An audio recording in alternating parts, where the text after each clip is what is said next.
Straight Talk Live. Off. Should we get started?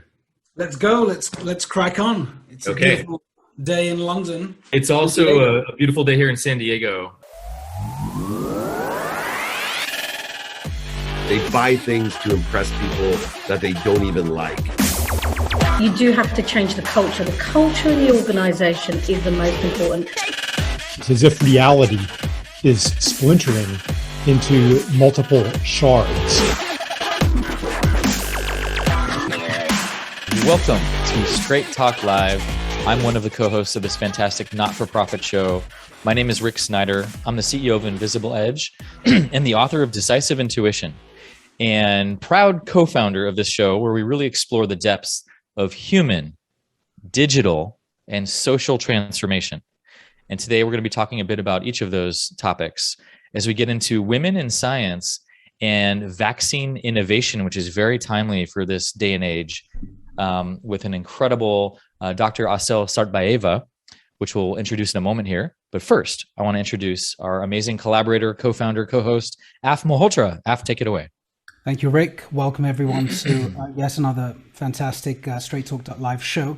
I'm, of course, the co-creator of this wonderful not-for-profit impact organization, come think tank, actually, to some extent. Rick, this is turning into a research laboratory of sorts, of ideas and opinions and views.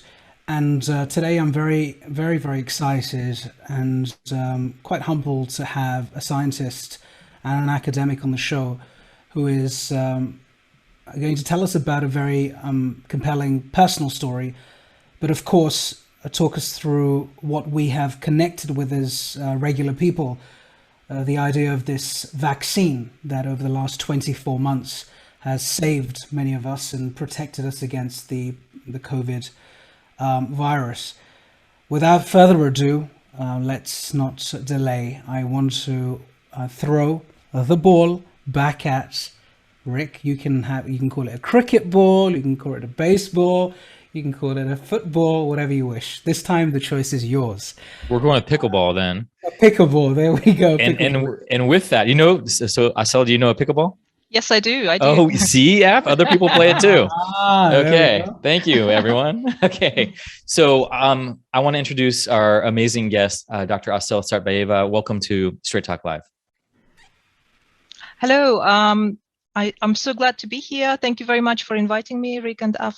It's great to be here, and I really am looking forward to speaking about all these issues which you've just highlighted. Excellent. About vaccines, about women in science, about sort of gender in STEM, and all of those things. Yeah. Excellent. Well, you have an amazing biography, and obviously you're associate professor now at University of Bath in the south of the UK, and you have a PhD in Cambridge, a master's in philosophy as well at Cambridge. So that translates to you all you out there. She's wicked smart, wicked smart.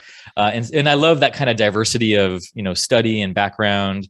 It's really fascinating. I don't think you see a lot of times philosophy and science together in this level.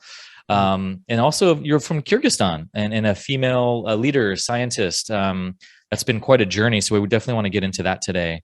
You've also won a Woman of the Year award in 2021 by FDM Everywoman in Technology. So congratulations on a lot of prestigious awards you've won, including some of your recent work in vaccine innovation, which we're going to be getting into deeply today as well. But let's start with, one of the things that I read about you is that science was your escape.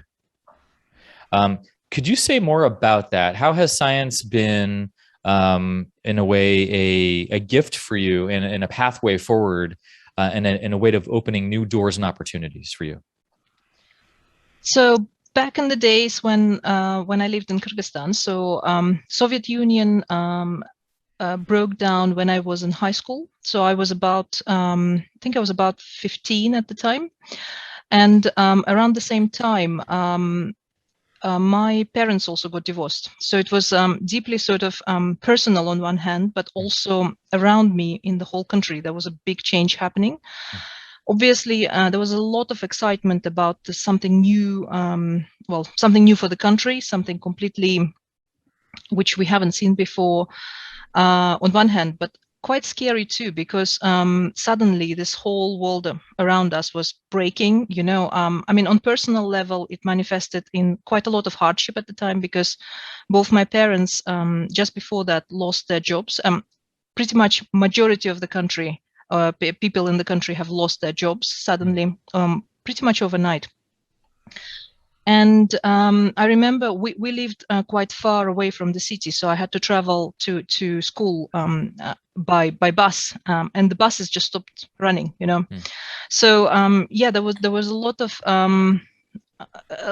of really hard things, like, for example, how do I get to school? And sometimes we didn't have money for food, so there were like lots of things changing. Some exciting, some quite hard, and some quite scary, to be honest, at the time. And then also my parents got divorced at around the same time. Mm-hmm. So in my personal life, there was a lot of change happening, obviously. So my parents actually are from the more from art background. My father went to art school. My mother studied history and ethnography. They both went to Russia back in the day and during the Soviet Union, because that was the only way to get really good education at the time. However, when I was finishing my school, suddenly the doors opened, the Iron Curtain fell. So suddenly I had actually opportunities to go abroad. Opportunity was there, but I didn't have money, so I couldn't travel personally, because obviously I couldn't afford it. I couldn't even afford just, sometimes I couldn't afford to go on the bus to school. So it was that kind of situation. So for me, the only way, well, actually, in the beginning, when I got interested in science, for me, science definitely was an escape from all of this reality which was happening around. And science, to me, represented something really stable, something quite systematic, something which is going to be there, even if the country is breaking down, even if the society is changing, even if the politics is changing. Science sort of represented something which is not going to change, I think. And that's what I really liked. And also just before that, I had I broke my spine when I was 12. So I couldn't walk for a while. Wow. Which meant that I spent a lot of time lying in bed, lying on stretches.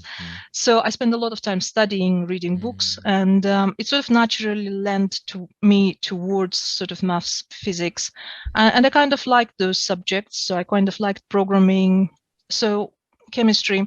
So all of those subjects started playing bigger role. Fortunately for me, I had a brilliant teacher of English, so my English was really good.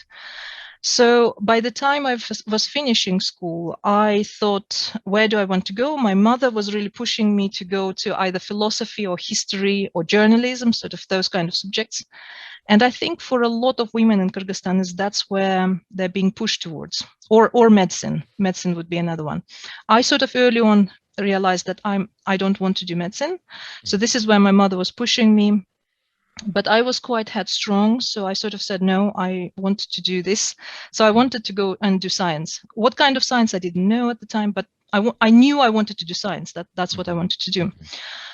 So I went to the university. I got a lot of looks, a lot of my relatives sort of said to me, why are you doing this? Why are you going to this? You shouldn't go. Oh, after 1 year, you'll leave this, you'll leave the university. It's not needed for you, blah, blah, blah. So lots of comments like this. Was it more being in the university or more being in science as a woman? It's more being in science, yeah. Okay. Yeah, it's more being in science. And then when I was at the university, there's this Olympiad amongst all of the students, and I chose the most hardest subject. It's called Strength of Materials. It's in Soviet system. It's considered one of the most hardest subjects ever. I remember my father, because he did some design, he had to do the subject, and he really didn't like it. So he always complained about it before. But I was like, no, I want to go and do that. To be honest with you, the reason why I wanted to do it, I'll give you this really, really funny anecdote. I fell in love with this guy who I was studying with, and I really wanted to impress him. So I went and did this subject. Love has us do some crazy things, doesn't it? I know. So I went, and I went to this competition. Got the first place within the university. I got the first place within the Republic. competition. And I was then told that not only there was never a female winner there on the subject, there was never a female participant in that subject. Wow. So it was absolutely shocking for everybody. And the judges sort of said to me, oh, this is unprecedented. You know, we've never had a woman, blah, blah. So they were like, this is weird. And then some people were saying, some of my peers sort of said to me, oh, maybe you've cheated, maybe you've done something, you know. I was a bit annoyed with that. So I went next year and won it again. Nice. Just to silence those people. Right. By that time, I was not in love with the guy anymore, so that was not important.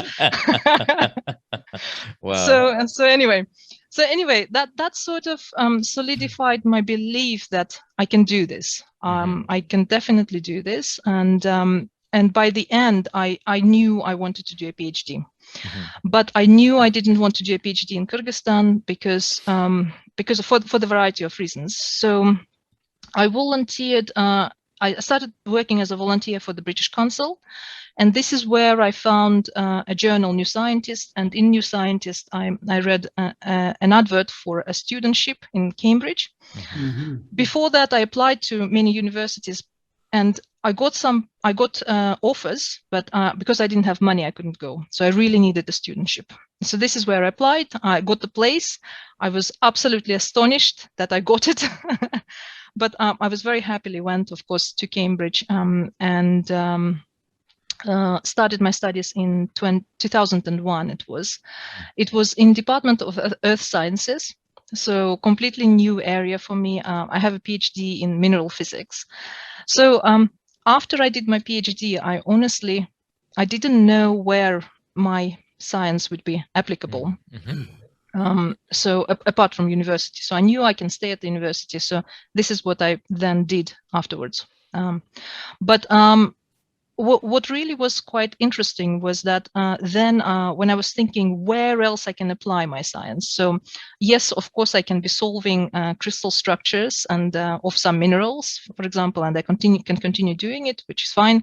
But can I do something more? And this is where a lot of more new interesting things came up. And then the idea with the vaccines came much later. So this is 2010. I'm talking about when I already had my first daughter. And I don't know if you've read about this story or not. This is a different story. Sorry, I'll give you another story here. So in 2010, when my first daughter was born, I have two daughters. I took her to be vaccinated. So she was only 2 days old, very small. And she was supposed to be vaccinated with BCG vaccine against tuberculosis. And this is where the doctor took out the vaccine from the fridge and injected her. And I was so naive. I knew very little about vaccines at the time. All I knew was that they prevent diseases. That was it. So I asked the doctor, can we warm it up a little bit? It must be really cold. And he said, no, if you do, then it will spoil. And this is what started me thinking about it. I started researching. And really, what was breaking point at the time for me was when I saw the pictures of people carrying cool boxes across the desert on their back, or cool boxes on the camels or on the donkeys, carrying the cool boxes with vaccines to really inaccessible areas. This is what really sort of clicked for me, and I thought, oh my God, if this is a big problem, can I help with solving it? And that's when I thought, can I apply my knowledge of aluminosilicate minerals, structures like this behind me? Can I apply this knowledge to the vaccines? And I started researching about vaccines, and that's when I started learning about vaccines. So yeah. So wow. So it was that personal story that really got you hooked into the whole world of vaccines. Your attention wasn't on it before at all. No. So before that, I was studying these aluminosilicate materials. It's porous materials. They're really great materials for catalysis, for production of petrols. You know, they're used in a lot of different industries, in radioactive spill out cleanup industries, in agriculture, but they're not really widely used at the moment for medicine. And there's some research happening in that area, but they're not really used a lot. And they're periodic structures, which I've been studying before. But really, for the vaccines, what I've developed is the use of the structures, but they are amorphous structures without any periodicity in them. So it's a slightly different idea, but similar-ish material. Yeah. So, Asel, this is fascinating. I mean, I think one or two points, and then I'd like to just talk about what you're doing today, because it's so timely and it's so important. It's fascinating. One thing that I picked up when you were talking about science is a form of escape for you. It sort of reminds me of environments where it could be geographical, it could be a social sort of environment where there is high levels of volatility or chaos or uncertainty. And I usually talk about this concept of making friends with uncertainty. And the only way you can still survive with uncertainty, it sounds like with you, is you need to have something that is a little bit more certain. And for you, that certain was science, because like you said, it was stable and it was constant and it wasn't going to change that much. And it's got me thinking that in certain environments, and the gross generalization, some of the best medics and some of the best academics outside of the Western world come from certain parts of the world. And those parts of the world often are just, populous, highly populous. India being one, China being another. Loads of people, not always a lot of resources to go around. So at a very micro level in those environments, you have loads of uncertainty around you. Job, money, food, you're still at the bottom of Maslow's hierarchy. And often those people end up going into technical roles that are more certain. Engineering, maths, science. And look at Google's CEO, look at Microsoft CEO. They originally come from, I'm not saying they come from tough environments, but they do come from parts of India where there is mass uncertainty if you know the microculture there. And it got me thinking that, actually that level of uncertainty to some extent has a massive advantage, because you can focus and you look for clarity. You look for that predictability, and maths and science gives you that because it's formulaic. So I just got thinking about that. There may be no correlation and there's no hypothesis to test here perhaps, but that's amazing. And with that in mind, sorry, go ahead. I think what's interesting here is that because science gives you ability to see patterns, specific patterns, and I think this is really what helps amongst in the chaos of everything. It actually helps you to sort of it gives you some kind of system. I think the funny thing actually about science is that, on one hand, when you're learning, of course, you're learning everything what's been, all this knowledge which is accumulated, like in the textbooks, it's all the certain things, and it's really certain, it gives you this sort of framework and structure. But actually, by the time you get to, by the time you've once you've learned a lot, you actually can see, funnily enough, how flexible science is actually. So at this level now, for example, I can see actually how much creativity is in science, despite the fact that it is quite rigid. I mean, it is in certain ways rigid, but in other ways, there are different ways of interpreting sometimes things. I mean, obviously facts are facts. I mean, I'm not saying that we interpret facts differently. No, facts are facts, but there are some new concepts which are always evolving in science, and they're always changing around us. And there's a lot of creativity actually in science. And this is what I really love about science too, is that you have that structure, but there is also a vast sort of space for you as a scientist to explore around that framework. And the framework gives you really good system of how to explore things,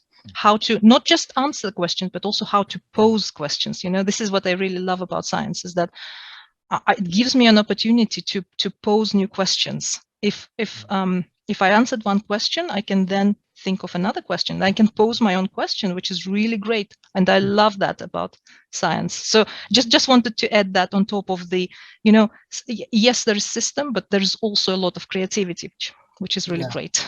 Well, of course, because I guess the new rollout of these vaccines that these pharmaceutical companies have rolled out inside a record time versus the decade that we've had to endure and study it actually over the last two or three decades or more. That's been the baseline. It takes 5 to 10 years, if you're lucky, to get a drug out there with all the clinical trials and testing, and that's been the baseline. suddenly that baseline has been challenged because of all of the reasons, because of the pandemic, but also a sense of urgency. And we talk a lot about this concept of sense of optimistic urgency at STL, Straight Talk Live. So that's the whole point. So when you do these talks, the idea is that the audience listens to this and says, well, actually, you've got me, I need to get off my chair and I need to go do things in a positive, optimistic way. So with that in mind, it would be good to understand, you got triggered in this vaccine world with that event with your child, and you thought, well, surely, this cold storage thing needs to be re-examined. So what are you actually doing right now? Help break that down for us, please. So it took me a long time to really learn about vaccines, understand how they're made, what are they made of, and our first experiments. So we've started doing experiments in the lab, but first experiments for a long time they were not really working. And really the first result, I think, which more or less was the most successful, was in 2014, when we produced the formulation of the protein, which was quite stable. So what we did was basically, the idea is very simple. You have your amino acid, so it could be any biopharmaceutical. So it could be a vaccine component, it could be a virus, a viral particle, a protein, enzyme, anything. So all of them, if you look at their structure on the molecular level, they're all amino acid chains.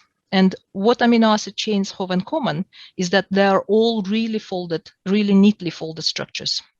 When they unfold, they break down. So analogy would be boiling an egg. When you have a raw egg, it's liquid, but when you boil it, all of the proteins inside unfold, tangle up, and you end up with a boiled egg. And we all know it's impossible to unboil an egg. It's because all the proteins, all the amino acids have unfolded.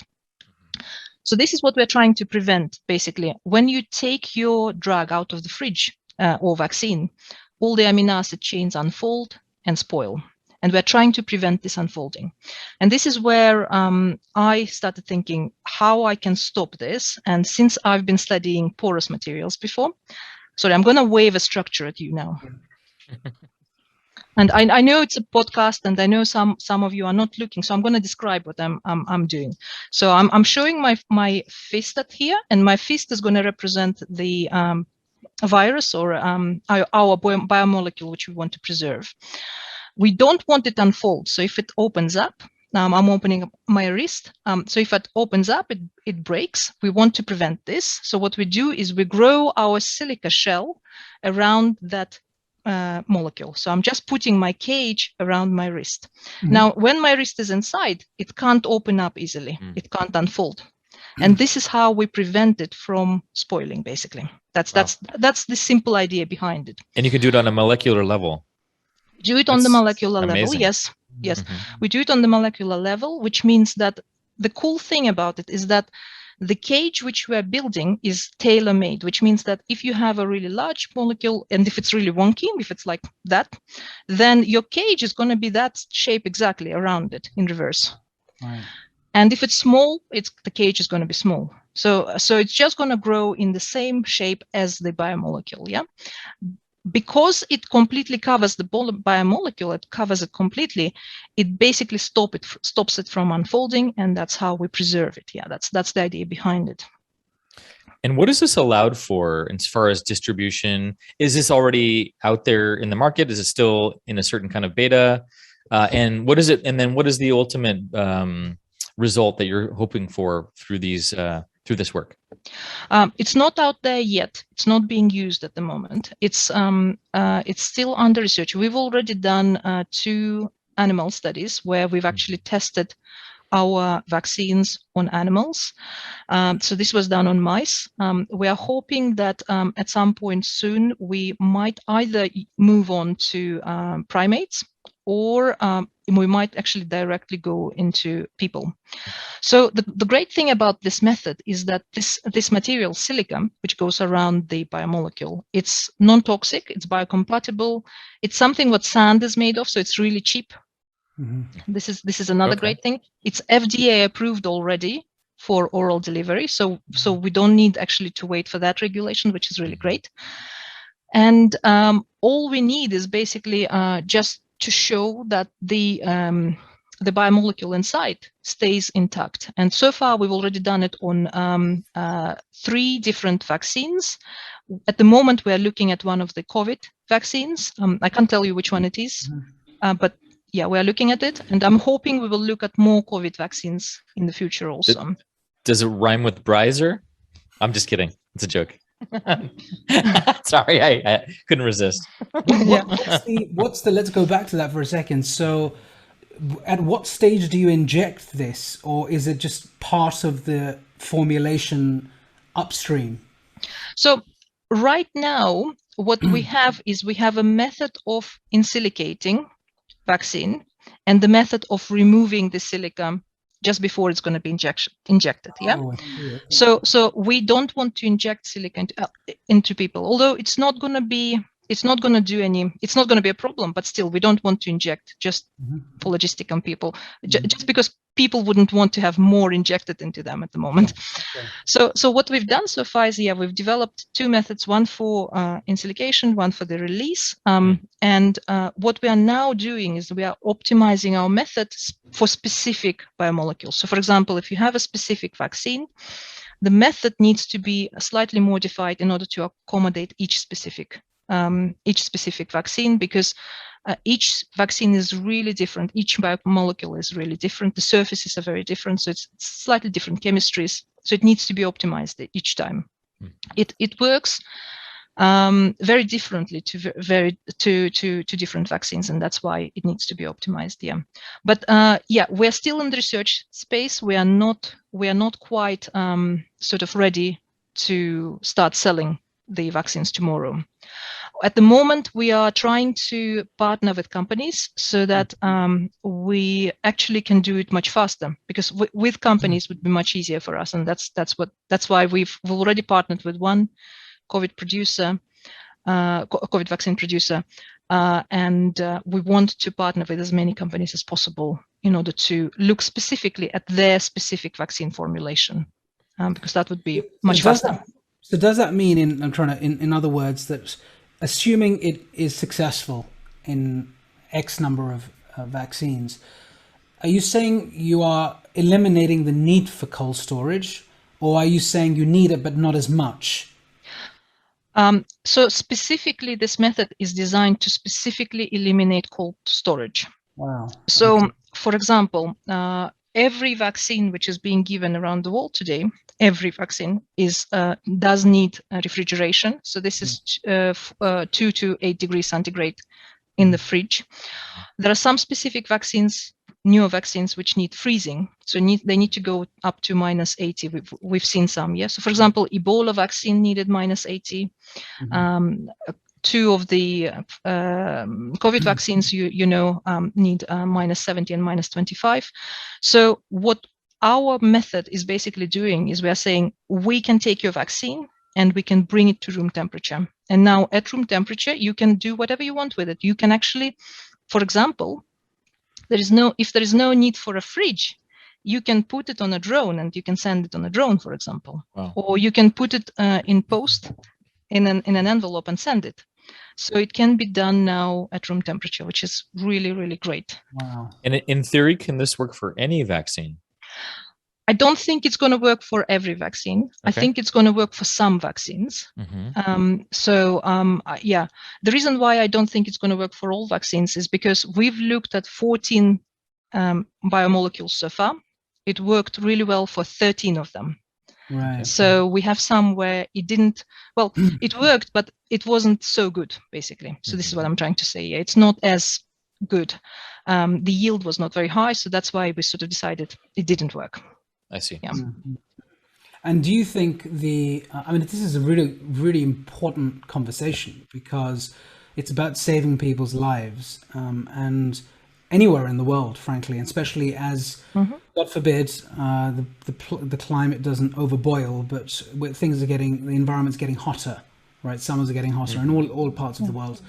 So if you're able to crack this code somehow, at least with some level of, coverage across a gambit of vaccines, well, one, you'll save lives and so on and so forth eventually, but also I wonder what other use cases exist out there if the way you've described this articulately, the use case outside of vaccine, outside of vaccines could be in other environments too. Have you thought about that? Are you thinking about that as well? Sure. So sorry, I'm just going to try to answer two questions here. So first one on the saving lives. Yeah.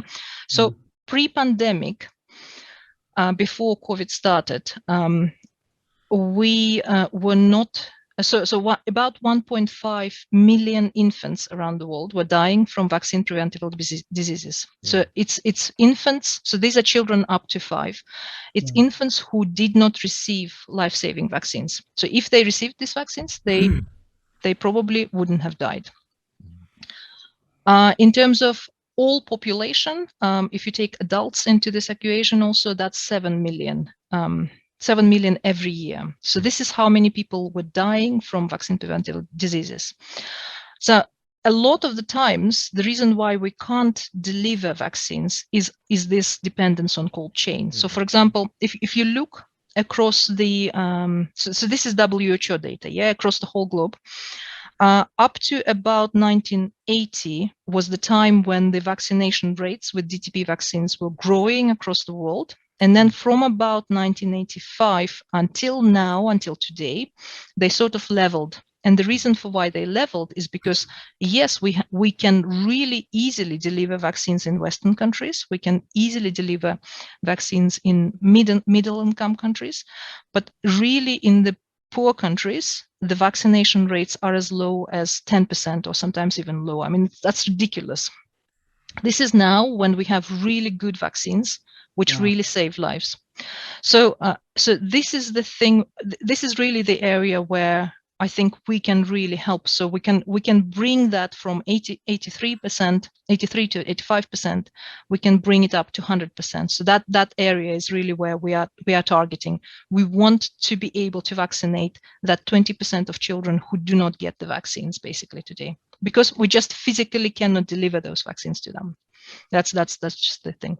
So yeah, potentially I think with our method, and not only with our method, but there are some other methods too which are being developed for removing cold chain of the vaccines. I think with other methods too, if we can make our vaccines thermally stable, I think we will be able to crack this, which would be really great. So we will be able to save those children, those people. On your second part of the question, sorry, what? It was about use cases outside of... use cases. Yeah. So yeah, the idea originally was about vaccines. So because I was thinking about vaccines, but since then we've been also looking at other things. So for example, we've looked at insulin. Insulin also requires refrigeration. And insulin is a really interesting area, because insulin, if you freeze thaw it several times, it becomes toxic. So it becomes really bad actually. Yeah, so it can actually poison people. So insulin is a really interesting one for us. And we've also looked at some drugs, specifically antibacterial drugs, and also anti-inflammatory drugs, and some other ones. So yeah, drugs is an interesting one.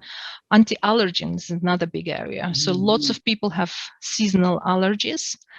And we know when the onset of their allergies happen. We know that when the grasses start flowering is when the allergies get really bad.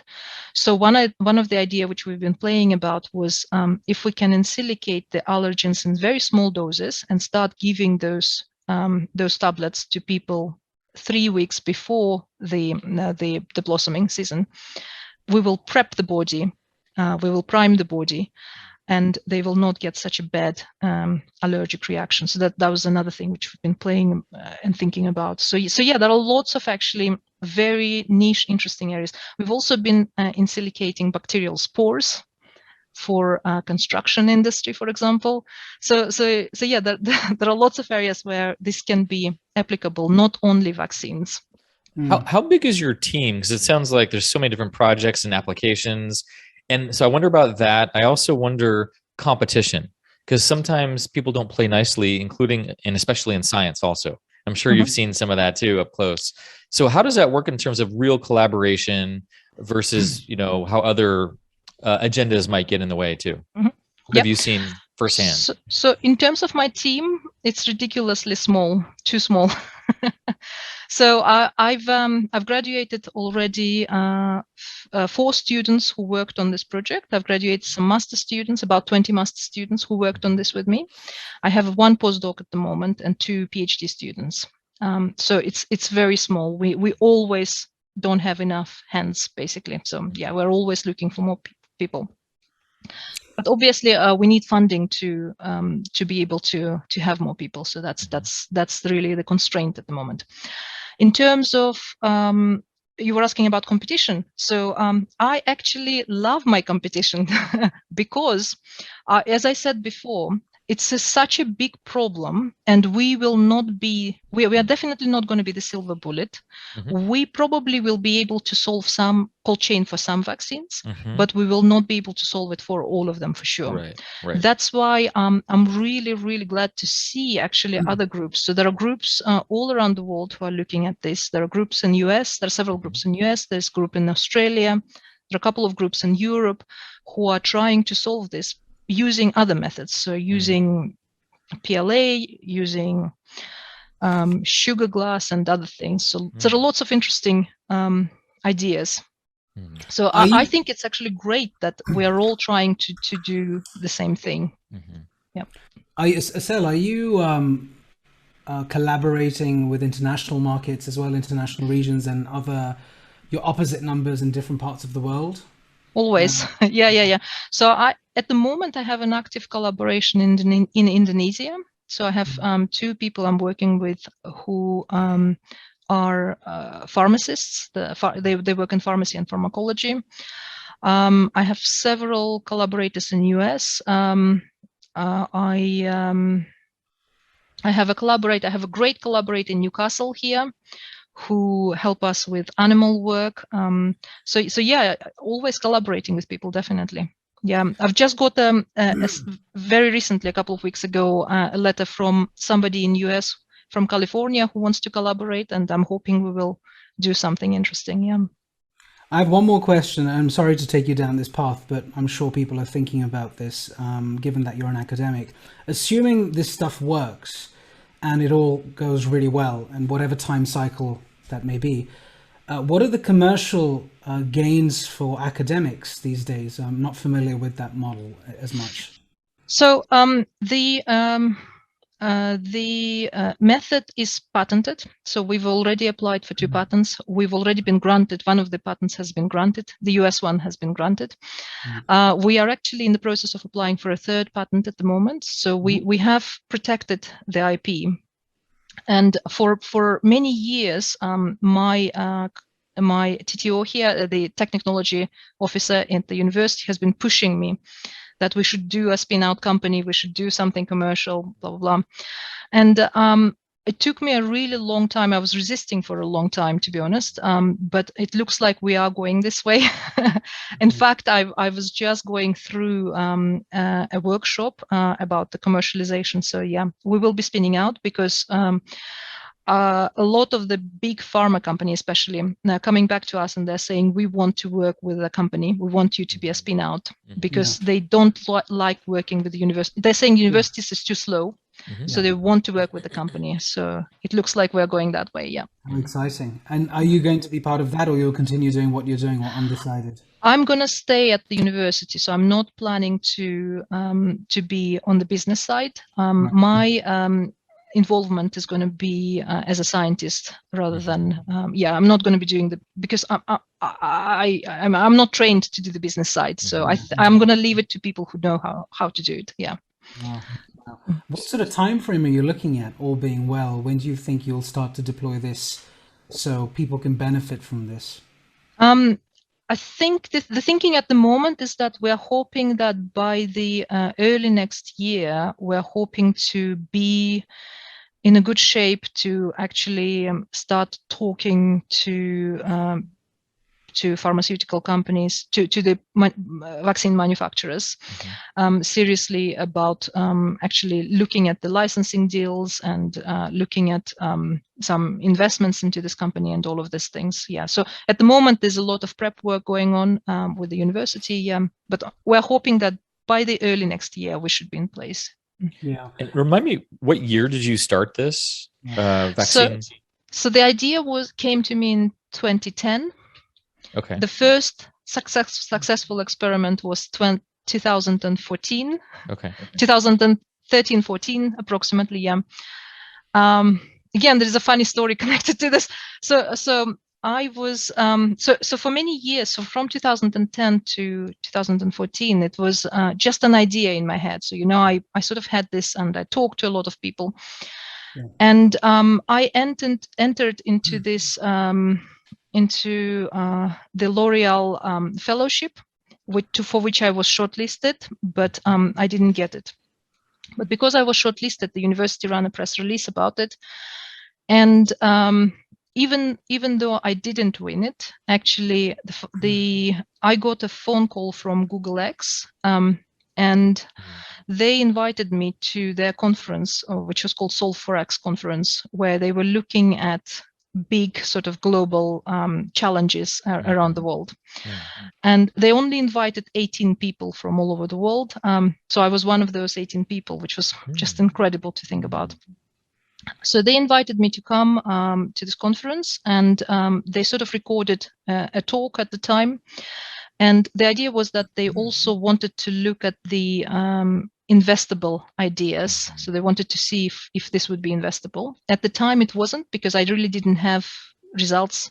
It was not working. And in fact, when they invited me, I sort of said to them, I can't come because I don't have any results. I don't know if it's going to work or not. It's just an idea in my head at the moment. And they were like, no, you should definitely come and talk to us. So I went there. And funnily enough, at the conference itself, it was 1 week long. You know how it is in California. American people are so upbeat and so enthusiastic and so optimistic. So they so a lot of people sort of went to me, oh, you're so awesome, you're so great, you're so wonderful. And first time when somebody said this to me, I was like, are you talking to me? Right. Yeah. Because in science, nobody says this. In science, they always criticize you. Yeah. Whenever I talk to a scientist, it's always criticism. We're always trying to find holes and something, And suddenly I came to this, and everybody were like, "Oh, you're awesome! You're so great!" And first several days, I felt incredibly uncomfortable. I was like, "Really? Nobody ever told me I'm so great, And then gradually, I think I started to feel Let like it in. maybe I'm okay. Maybe I can do it, So when I came back that week after Solve4X was the first time my experiment started working. Would you believe it? It's just, Wow. I don't know what it is, a coincidence or whatever it is, but suddenly it started working. Interesting. And that's when and that's when we started getting the results, started became consistent, and things basically rolled from that. Yeah, right. To what degree does mindset and what have you play into, innovation, intuition, listening to your hunches, all these kind of things that are part of science and innovation. So that's that courage to keep going. Like Thomas Edison's famous experiments of, okay, the 1,000th time this is going to work, right? Yeah. That was really funny, and I still remember it, and I'm still thinking about it sometimes, and I'm thinking, if I didn't go to that conference, how different my path would have been, And then with the pandemic here, and obviously so much of the global attention on vaccines, probably more than ever in my lifetime, 100%, it's in everyday conversations on radio, podcast, television, what have you, on different sides of the debate around vaccines and what have you. How is this either accelerated funding for you, accelerated attention? What's it done in terms of what your work has looked like recently? It's definitely changed loads. It's the attitude of people. Yeah, for many years before pandemic, people would some people would say, so what? In developing countries and poor countries, people are dying. Well, big news. sort of, you know. And some people sometimes said to me, oh, you know, the big pharma is not going to be interested in this because they like that 50% of the vaccines spoil. They like that they're wasted because they can sell more. Reproduce you know? it. Mm-hmm. Yeah. So so before pandemic, I got a lot of, well, not a lot. Okay, sometimes I got those kind of comments. After pandemic, totally changed. You know, I mean, obviously, I've been talking a lot more about this issue. So all of this is obviously, well, it's in the news. We know so much more, and people are really interested. And people, I can see that people actually are listening to me much more. And there's definitely a big change in the attitude towards this issue. So whenever I talk about it to people, sort of people go, yeah, now we get it. Now we understand why it's important. And also, I just wanted to highlight that it's not only in poor countries it's a big problem. You know, in developed, in rich countries, it's also a problem. So, for example, just to give you two examples, in US in 2016, in just one state, in Iowa, I think I'm not going to remember the exact number. It was 270,000. I think, yeah, $270,000 worth of vaccines was spoiled because of the poor refrigeration, because of the wrong refrigeration. And actually thousands of children had to be recalled back to be revaccinated. So this is just one state. Yeah. So it's not a problem in developing countries. It's just in developing countries, we can see it immediately. In Western countries, we don't see it immediately. In UK, again, another example, in UK, what happened was that when the initial vaccination for COVID started in 2020, you know how UK is divided into Wales, England, and Scotland, and Northern Ireland. So in England, the progression of the vaccination went straight in, and it was quite easy. In Wales, it was actually late by about 3 weeks. And the reason for this is because the first vaccine which was approved was Pfizer-BioNTech vaccine. And at the time, we knew it has to be frozen at -70.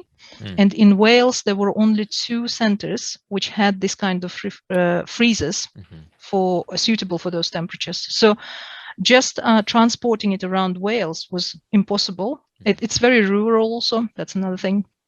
So the whole vaccination was lagging in Wales because of that. And it's good now, but at the time, yeah, it was a problem. So it's not just the problem of poor countries. It's not just the problem of developing countries. It's a problem for all countries, I think. And I'll give you another example. Sorry, in Kyrgyzstan, when COVAX announced that they will be sending vaccines all around the world. So this was about, I think it was around March time. I remember I got news from my brother one morning that Kyrgyzstan refused to take free COVID vaccines from COVAX through COVAX because they didn't have freezers for -70. In the whole country, we don't have freezers for -70. I was utterly annoyed. I was so annoyed that I just tweeted about it, and I tweeted at the Prime Minister of Kyrgyzstan, and she actually, bless her, she replied to me immediately, and she went and started speaking to the Minister for Health. It was Minister of Health who announced it. And several hours later, the Minister for Health came out, gave another press conference and said, no, of course we are not refusing any free vaccines. Of course we're going to take them.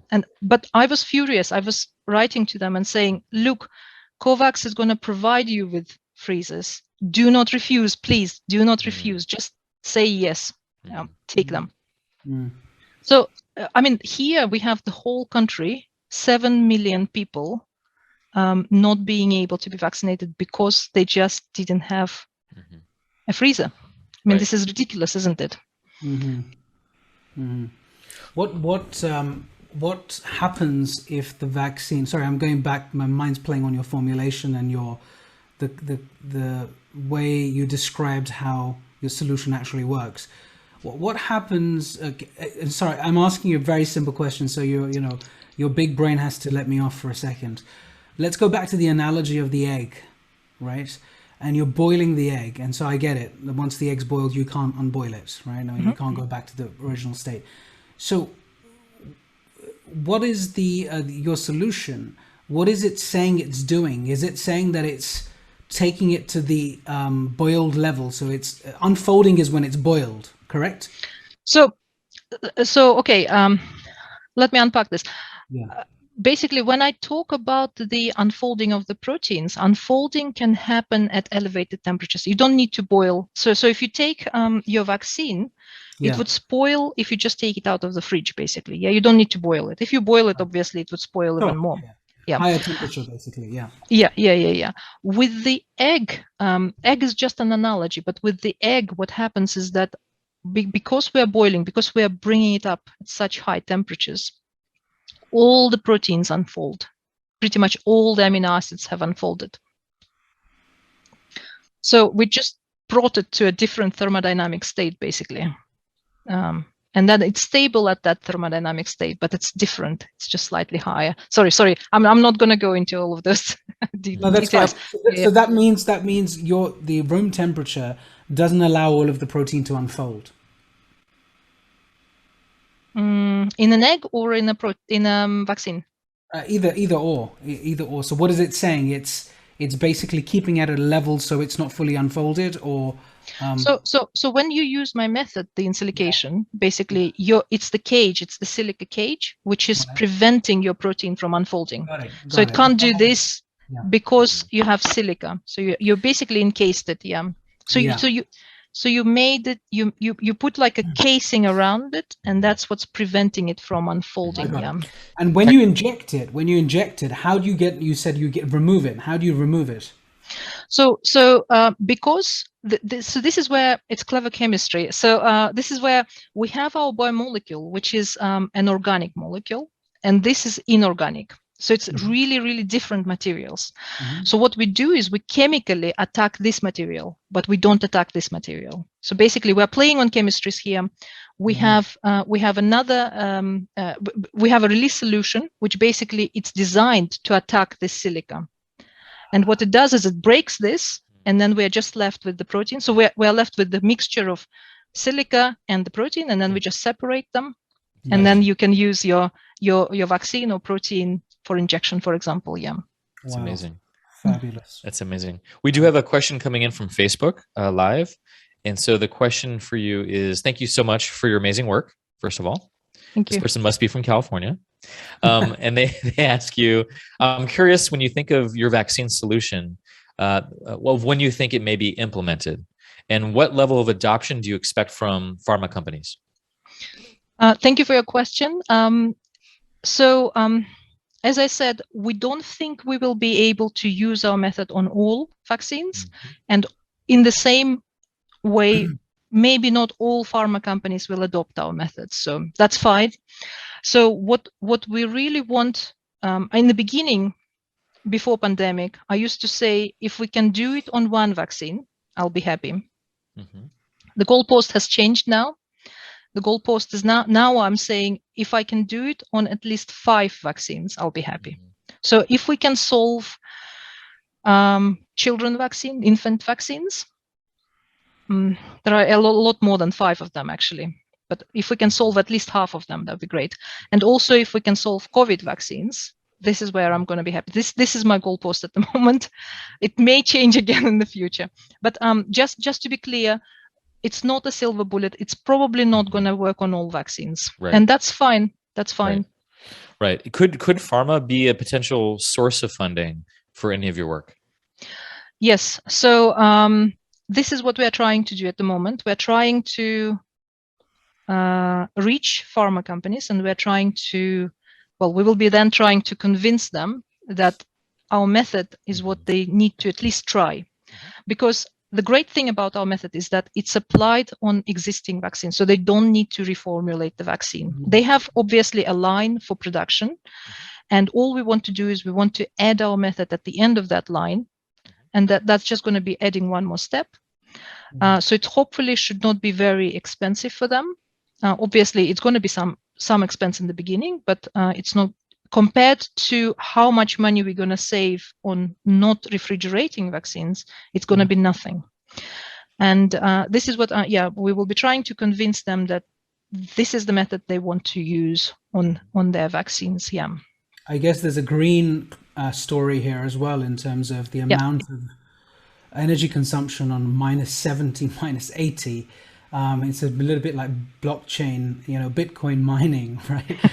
I don't know how much you expend, but there's a really important story around the net benefit of this, the net impact to get towards net zero. Absolutely, you're absolutely right. There's so much energy going into producing the equipment, then keeping the equipment obviously at those temperatures, and also, the other thing is there's a hidden cost which I've learned about recently. The hidden cost is when the pharma companies are producing their vaccines, they have lots of different components, and all of them have to be refrigerated. And what they do is when they transport them within their company, even they have to be refrigerated all the time. So that's another cost which we maybe will be able to eliminate, because if we can silicate the reagents also, then we may be able to help them to save more on this hidden cost which we don't see. It's a really good selling point on your side as well. That's smart. Yeah. We only have a few minutes left here, and I'm just to shift into a micro degree of our conversation. I'd love if you have anything that you want to share to the young women or women in science that are out there right now listening to the show or going to listen to the show in the future. I'd love to just give you a few minutes just to share. What would you like to say to them? Obviously, it's unfortunately a big minority and a big difference in the field, and same with engineering too. But I'd love to hear what would you want to share from your journey and your wisdom and experience. So when I went to the university, I really didn't have a lot of role models. All of my teachers were male, and also race-wise, the majority of them were Russian and white, I would say. Yeah. So I really didn't have a lot of role models in my time, and I think just thinking back towards my time, I could have done with some role models. Actually, it would be really great to have them. I'm really happy to be the role model now to a lot of women in Kyrgyzstan, especially. Lots of girls write to me. Also, lots of parents of girls write to me, which is really great to see. So being role model is a great thing, and I actually really cherish it. It's really good. So a lot of the times, what I would say is that, yes, science is hard. Yes, it's hard to get into science, but it also has so much creativity in it. And this is something which we don't really talk a lot about. Us scientists, we don't talk about it, but it has so much creativity. It has so much freedom, which is really great to explore and to be in, and which is something I talk a lot about it. Yeah. I also talk a lot about the mentorship. So something which you would want to do as a young scientist or an aspiring scientist, especially female scientists, you really want to have good mentors. Not mentor, but mentors, several mentors. Right. So really find yourself mentors. People, just don't be afraid to ask for somebody to mentor you, because a lot of scientists actually are okay to mentor younger scientists. So look for mentors. Don't be afraid to be you. That's another thing. So I remember the time when I was studying. When I came to Cambridge, I was a little bit lost, because suddenly I was in this place full of really smart people, and I was really I felt quite small and very insignificant. And in a way, I felt like I lost some of me, some of my uniqueness, and it took me a while to really get it back again. And I really, really cherish it now. And I really think that it's important for us to retain our uniqueness. Each of us are unique. And we actually, with that uniqueness, we bring so much into science. Especially I used to shrink away from rooms full of men, and I don't anymore nowadays. But yeah, that is something which is really important. Be yourself. Remember that you are unique. Be strong, and believe in yourself. That's much harder to do than to say, obviously, but I do say it a lot of the times too, because I've told you the story about California. It really helped me to sort of bring back my self-belief, and yeah, remember that you can do so. And also the other thing is, I used to think that you really need to have a talent to become a scientist, but talent towards science, yeah. But actually, thinking back, I don't think I really had that special talent. I just studied, and I became a scientist. So I don't think of myself as like Isaac Newton or I don't know, Albert Einstein.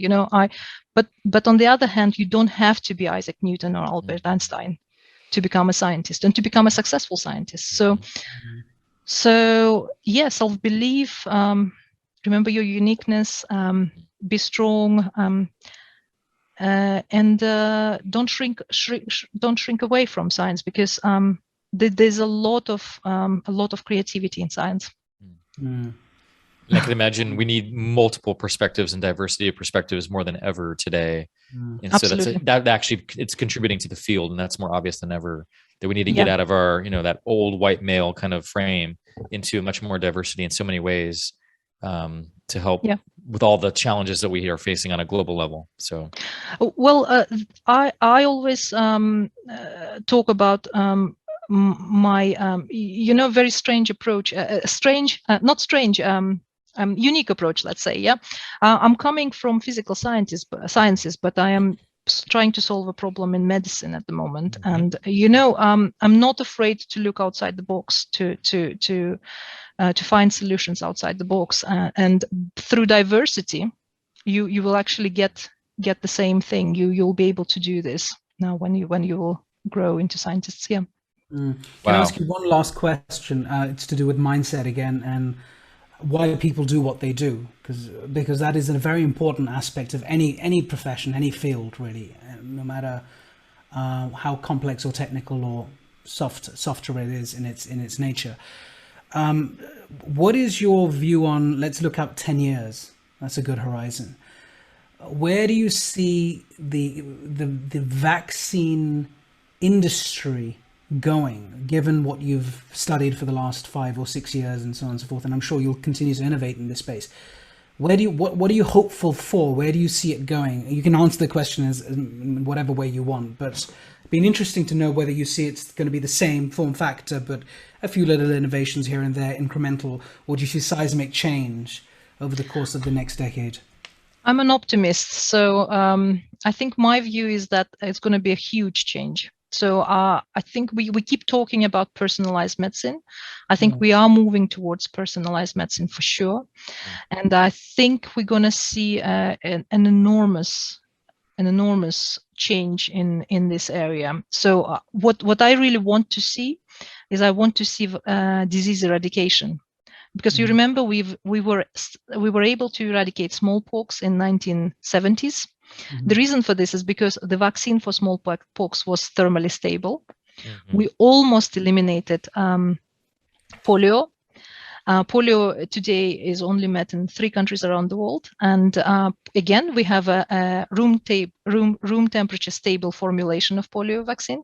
And there is a third disease which has been eliminated in the 90s. This was rinderpest in cattle. It's a plague in cattle, and again it was a successful vaccination effort where again the vaccine was thermally stable.